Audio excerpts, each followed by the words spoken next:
Assalamualaikum warahmatullahi wabarakatuh. Nama saya Amelia Rosidah dari kelas 12 IPS 2. Di sini saya akan mempresentasikan tentang beriman kepada qada dan qadar. Yang pertama, pengertian iman kepada qada dan qadar.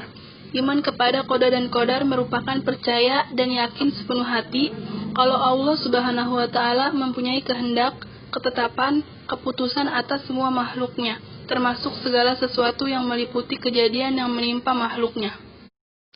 Pengertian qada dan qadar. Qada adalah keputusan atau ketetapan terhadap suatu ketentuan yang telah ditetapkan oleh Allah Subhanahu wa taala bagi makhluknya. Qadar adalah segala ketentuan Allah Subhanahu wa taala yang telah berlaku terhadap semua makhluknya. Contoh qada dan qadar. Contoh qada. Yang pertama rezeki, yang kedua ada kematian, yang ketiga kepintaran, yang keempat jodoh, yang kelima penampilan fisik, yang keenam umur. Contoh qadar. Yang pertama orang yang miskin tetapi karena ia selalu ikhtiar dan berdoa menjadi kaya. Yang kedua orang yang bodoh tetapi karena ia rajin belajar dan berdoa menjadi pintar. Yang ketiga orang yang sakit karena ia rajin berobat menjadi sehat. Yang keempat seorang ibu yang mengandung dan melahirkan seorang bayi.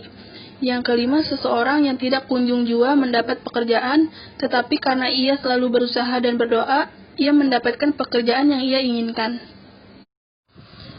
Dalil tentang qada dan qadar. Yang pertama, Al-Quran Surah Al-Ahzab ayat 38, yang berbunyi, wa kana amrullahi qadaram maqdura, yang artinya, dan adalah ketetapan Allah itu suatu ketetapan yang pasti berlaku.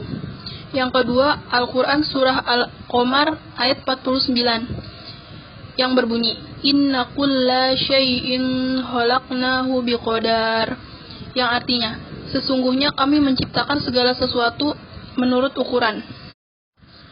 4 hal yang berkaitan dengan qada dan qadar. Yang pertama, takdir.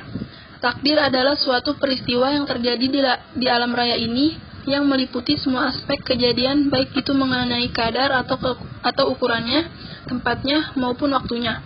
Takdir dibagi menjadi 2, yaitu takdir mubram dan takdir mu'allaq. Takdir mubram adalah ketetapan Allah Subhanahu wa taala yang sifatnya adalah tetap. Tetap dalam hal ini artinya tidak bisa dipengaruhi oleh apapun itu, termasuk usaha atau ikhtiar dari manusia yang paling sungguh-sungguh sekalipun. Adapun contoh takdir mubram ini antara lain adalah kematian, jenis kelamin, adanya siang dan malam, dan lain sebagainya. Yang kedua ada takdir mu'allaq. Takdir mu'allaq adalah takdir yang masih berjalan sehingga bisa dipengaruhi oleh usaha-usaha atau ikhtiar-ikhtiar yang sungguh-sungguh dari manusia. Contoh takdir mu'allaq ini adalah kecerdasan, keahlian, kesehatan, dan lain sebagainya. Yang kedua ada ikhtiar. Yang ketiga ada doa. Yang keempat ada tawakal. Ciri-ciri orang beriman kepada qada dan qadar. Yang pertama senantiasa sadar dan menerima kenyataan. Yang kedua selalu bersabar. Yang ketiga giat dan semangat dalam berusaha serta tidak mudah menyerah. Yang keempat mempunyai sikap optimis bukan pesimis. Yang kelima patuh terhadap perintah Allah Subhanahu wa taala dan menjauhi larangannya. Yang keenam bertawakal kepada Allah Subhanahu wa taala. Yang ketujuh mengisi kehidupan dengan berbuat baik dan selalu positif untuk mencapai kebahagiaan di akhirat kelak. Hikmah beriman kepada qada dan qadar.